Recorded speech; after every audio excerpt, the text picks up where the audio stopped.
The Long Road by Wolfland. Chapter 2, Recoil. Pokemon Trainer Handbook Tip Number 1. You will meet many Pokemon on your journey, but nothing can compare to the bond you will share with your first partner. Stephen had always been a quiet child, preferring the company of his father's stone and fossil collection to that of any other children his age.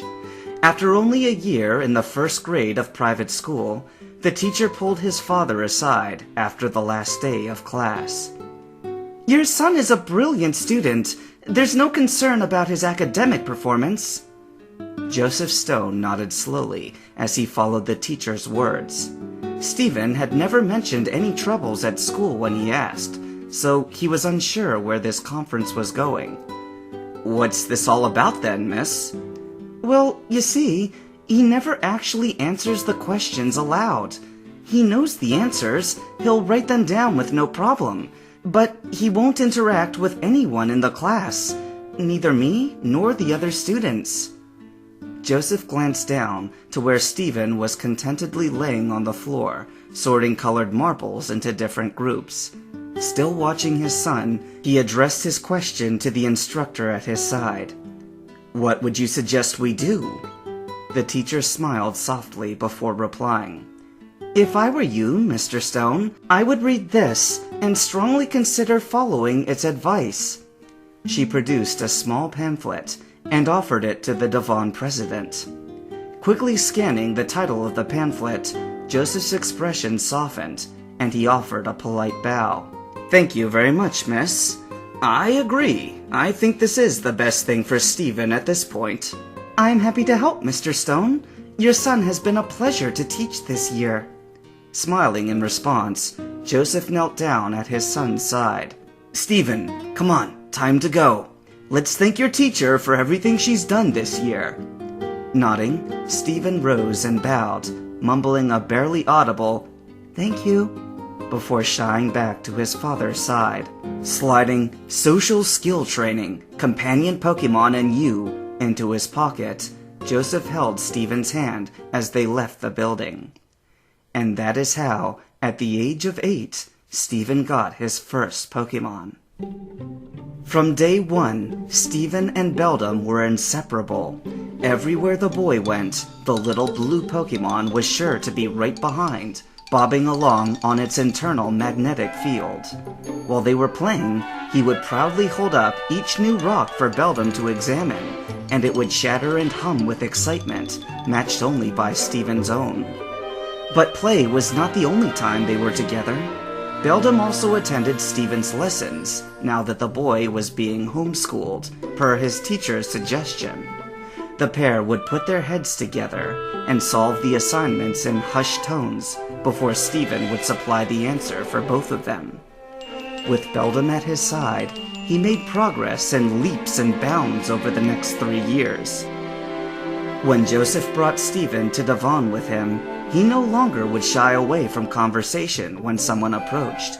Instead, Stephen now bounded right up to the many researchers and scientists, and curiously began to ask questions about the samples on their desks, or the fascinating machines they were tending to. At the end of the day, when they came home, Joseph couldn't hide his smile as he stood in the doorway and watched Stephen excitedly share his newfound knowledge with Beldum.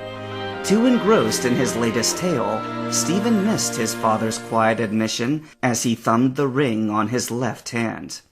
"You know, Sylvia, I think it's time." The next morning, Stephen awoke with more excitement on his mind. Today was his 11th birthday, and the housekeeper had agreed to let him help bake his own cake for the celebration that night. Dressed and ready for the day, Stephen called to his partner, and both he and Beldum bounded down the stairs and into the kitchen. As he rounded the corner, he skidded to a halt, leaving Beldum no option but to crash into him from behind with a loud screech of surprise. "Dad? What are you doing here?" Stephen untangled himself from his Pokemon as he spoke. "Aren't you usually at work by now? Did something happen?" Joseph couldn't hide a sheepish smile as he tried to ease his son's worries. "No, nothing's wrong. I decided to take the morning off. It's an important day, after all." Cautiously, Stephen eased himself into his chair at the table, and his eyes widened at the breakfast treat spread before him. "Whoa!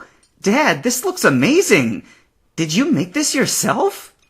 This time, Joseph didn't bother trying to hide his laughter.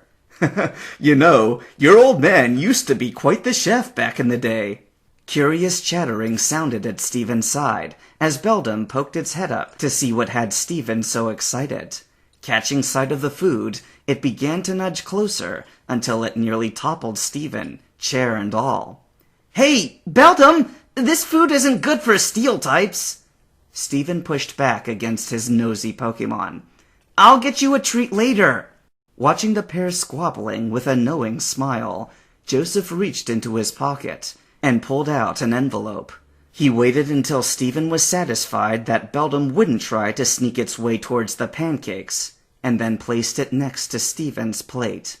His attention back on the table, Stephen saw what now rested in front of him, and he looked at his father quizzically. "Go ahead, open it." Beldam's head poked back up at the sound of rustling paper. Stephen paused only a moment to read the letter. "Pokemon Training School?" With a nod, Joseph cleared his throat. "I was going to give this to you tonight, but I couldn't wait. I enrolled you in the trainer school here in Resporo for the upcoming semester.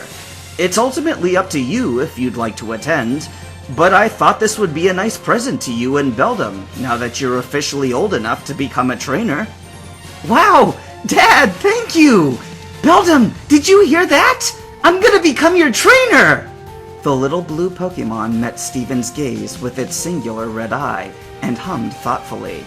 "Well, technically, you're only my companion Pokemon, but if we go to this school, I'll be allowed to train you to battle, and then you can evolve and grow even stronger!" Catching its partner's excitement, Beldam nuzzled into Stephen's chest with a warble. Still cradling his Pokemon, Stephen looked back at his father. "I'd love to go, Dad! Just wait until you see what Beldam and I can do!" Joseph grinned and ruffled his son's hair. "I had a feeling you'd say yes."